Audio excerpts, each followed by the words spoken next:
In a small town where the streets were quiet and the nights carried the soft sound of distant trains lived a young woman named Emily. She was gentle, she was kind, and she carried a heart that felt everything deeply. She worked at a small bookstore on the corner of Maple Street, a place filled with old pages, warm lights, and the soft smell of dreams resting on dusty shelves. Life was simple for Emily, but it was also heavy. She moved through her days like someone carrying an invisible weight, a weight.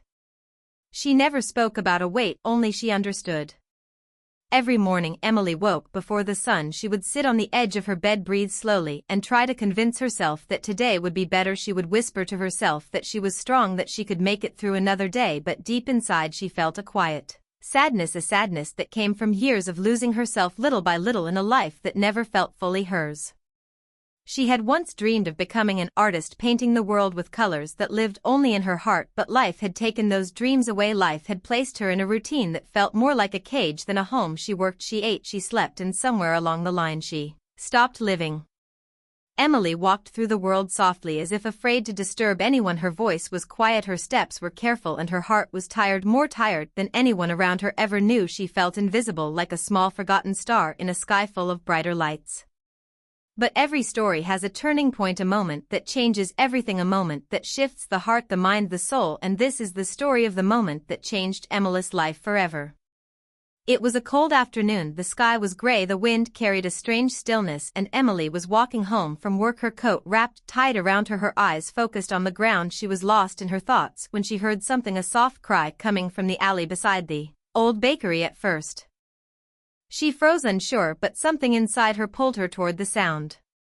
She walked slowly into the narrow alley, her heartbeat rising, and then she saw her, a little girl sitting alone on the cold ground, her face buried in her small hands, her shoulders shaking from quiet tears. She could not have been more than 8 years old. Emily knelt beside her, gently placed a hand on her shoulder, and asked softly, "Are you okay, sweetie?" The girl lifted her face, her eyes red, her cheeks wet, and Emily felt her heart break a little. The girl whispered, "I lost my mom. I do not know where she went." Emily felt something deep inside her shift, because she knew that feeling. She knew what it was like to feel lost, to feel alone, to feel like the world had forgotten you. She wrapped her arms around the girl, holding her close and telling her that she was safe, that she was not alone, that someone was here for her. The little girl clung to her tiny hands, gripping Emily with a fear that cut through the air. Emily told her it would be all right, and for the first time in a long time she felt something warm, something alive inside herself, a spark she had not felt in years. Emily stayed with the girl until her mother arrived, a woman rushing in with panic and relief in her voice. She hugged her child again and again, whispering, "Thank you, thank you, thank you," to Emily with trembling hands and tearful eyes. As the mother and daughter walked away, Emily stood there alone in the fading light, feeling something she could not name. It was not sadness, it was not fear, it was something else, something powerful and new. She walked home slowly, breathing in the cold air. She kept hearing the little girl's voice, "Thank you for not leaving me," and those words echoed in her chest again and again, like a gentle reminder that she mattered, that her presence mattered, that her heart mattered, that maybe, just maybe, she had a purpose bigger than the quiet life she lived. That night Emily could not sleep. She lay awake thinking about the girl, thinking about herself, thinking about the path she had been walking for so long, a path filled with routine, with numbness, with quiet ache. She realized something important, something she had been blind to for years. She realized that the sadness she carried inside her was not because she was weak, but because she had stopped listening to her heart. She had stopped living for the things that made her feel alive. She had stopped believing that she mattered. And so she made a decision, a quiet, deep decision, the kind that changes a life. She whispered into the darkness, "I will not live small anymore. I will not hide from my heart. I will not walk through life half awake. I will live, I will rise, I will become me again." The next morning the world looked the same, but Emily was not the same. She felt a new energy, a new breath, a new fire. She walked to work with a new light in her steps. She looked at people in the eyes. She smiled, she spoke. She felt alive in a way she had forgotten.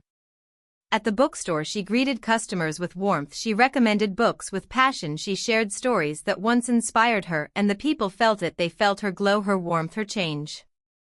One woman told her, "I do not know what it is about you, but you make this place feel like home." Emily smiled softly, because deep inside she was learning to feel like home within herself. Weeks passed and Emily started painting again. She would sit by her window at night with a small lamp and a blank canvas, and she would paint her feelings, her wounds, her healing, her hope. She painted skies, she painted hearts, she painted stories she had held inside for too long. Her room slowly filled with colors, gentle, strong, wild, beautiful colors she never thought she would see again.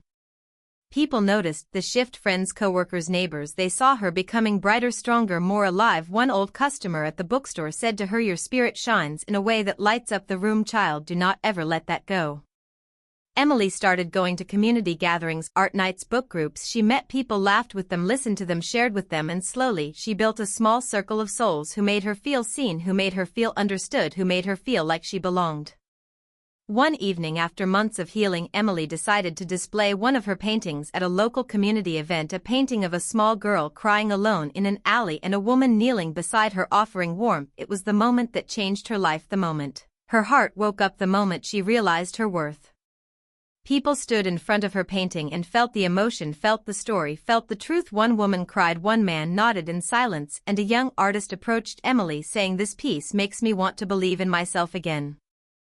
Emily smiled because she knew that feeling deeply. She knew what it was like to forget your own voice, to forget your own light, to forget your own soul, and she felt grateful that her pain had become something beautiful, something healing, something real. Through the months, Emily kept growing, blooming, rising. She became a gentle light for others. She listened to those who felt broken. She helped those who felt lost. She sat with those who felt invisible, and every time she did, she remembered the little girl in the alley and how that small moment had brought her back to life.